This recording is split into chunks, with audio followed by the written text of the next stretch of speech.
नाही खरं तर म्हणजे कसं होतं, की ज्याच्या शहरामध्ये सगळ्यांना सोयी-सुविधा आहेत, त्यांना पूर्ण प्लॅटफॉर्म मिळतो, जाहिरात मिळते, नाव मिळतं, प्रसिद्धी मिळते. पण काय होतं ग्रामीण भागात अडी-अडचणी, डोंगराळ भागामध्ये बऱ्याच लोकांचे कलागुण आहेत, जसं तुम्ही म्हणाले, की त्यांना वाव मिळत नाही. कुणीतरी बरोबर. शाबासकीचा हात मिळत नाही किंवा कोणाची अडचण असेल किंवा काही आपल्या सिस्टम असेल किंवा इतर गोष्टीमध्ये रूढी परंपरेत महिलांचा आवाज दाबलेला असतो. पण तो कुठेतरी त्याला एक वाचा फोडण्यासाठी मला वाटते बाई माणूस खूप महत्त्वाचं काम करते. महत्वाचं काम करते. येस. आणि मॅडम तुम्ही म्हणजे ऐकलं की तुमच्याबद्दल की तुम्ही कुठलाही विषय म्हणजे महाराष्ट्रात कुठलीही काही घटना घडली, म्हणजे महिलांच्या म्हणजे बाकी सगळे विषय तर तुमचे चांगले आहेत. पण महिला स्पेशल त्याच्याविषयी तुमचं काम चांगलं आहे, की अशा कुठल्या घटना की आजपर्यंत एखादी घटना घडली आणि त्यातून तुम्ही आवाज उठवला, पण त्याचं काहीतरी प्रत्युत्तर की त्याला एक काहीतरी बदल झाला त्या याच्यामध्ये. अशा काही घटना आहेत का? कसं आहे आता तर खूप म्हणजे परिस्थिती खूप बेकार आहे, हं. की कुठलीच महिला म्हणता येणार नाही की सुरक्षित आहे. आणि म्हणजे घरापासून असेल हं. किंवा स सहकार्याकडून असेल किंवा अधिकाऱ्याकडून असेल, कुठून ना कुठून तरी तिला म्हणजे आज सध्या ती हं, हं. खूप सफरर आहे. तर अशा महिलांचं जर म्हणजे मी अशा अनेक केसेस मी हाताळलेल्या. म्हणजे एक सांगायला हरकत नाही. इथे औरंगाबादमध्ये ओल्ड कपल होतं आणि त्यांच्या तिन्ही मुली आमच्या जे-एन-सी-ला शिकलेल्या होत्या आणि त्यांनी घर विकलं होतं. ते घर एका रिटायर्ड पोलीस अधिकाऱ्याला विकलं होतं अच्छा. आणि त्यांनी नाही त्याला नव्हतं विकलं. तो तिथे भाड्याने राहत होता, त्या आजी-आजोबांकडे हं. आणि ते घर दुसऱ्या एका महिलेला विकलं होतं. तर ती महिला मला भेटली आणि ती म्हणाली, की "मॅडम घर विकलंय त्यांनी आम्हाला, पण ते घराचा ताबा काही सोडायला तयार नाही, ते हं. पोलीस अधिकारी." हं, हं. तर मी म्हणलं, "ठीक आहे."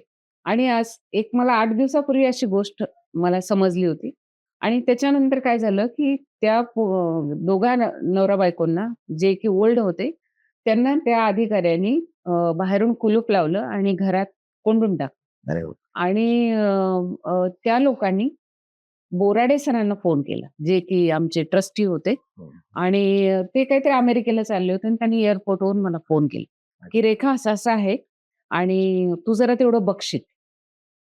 मला क्लिक झालं, की ती बाई मला बोलली होती. ओके. मी आपले जे पत्रकार आहेत हां. एबीपी माझाचे त्यांना सांगितलं.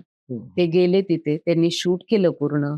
ते कुलूप तोडलं. पोलिसांना घेऊन आले ते हो, पत्रकार. हो, हो. कुलूप तोडलं. त्या आजी-आजोबांना बाहेर हो, काढलं. ते आजोबा तर अक्षरशः हार्ट हो, अटॅक हो, येण्याची हो. परिस्थिती झाली होती त्यांना.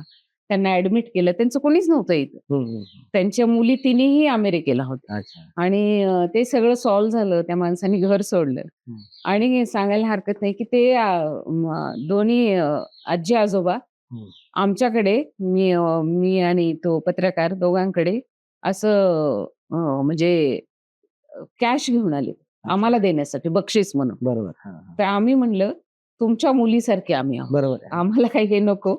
त्या बदल्यात तुम्हाला जर असं वाटत असेल, की ह्यांना काहीतरी दिलं पाहिजे." हां, हां. तर मग त्यांनी असं एक सिल्व्हरचं असतं ना, तो एक धातू असतो. हो, हो. त्याची एक सरस्वतीची भली मूर्ती. मोठी अशी मोठी एक मूर्ती हं. आणि त्या पत्रकाराला एक गणपतीची मूर्ती. बरं, अशा बरं. 2 आम्हाला प्रेझेंट केल्या आणि अच्छा. आमचे थँक यू केलेले. नाही, नाही. म्हणजे नक्कीच. अशा अनेक गोष्टी आहेत, की हं. जिथे आपला उपयोग होऊ शकतो, बरोबर. कुणाचं दुःख हलकं करण्यासाठी. हं, हं. तर ते एक माणूस म्हणून केलं पाहिजे. म्हणजे त्याला पत्रकारिता किंवा ह्या गोष्टी गौण नाहीत असं मला वाटतं. बरोबर.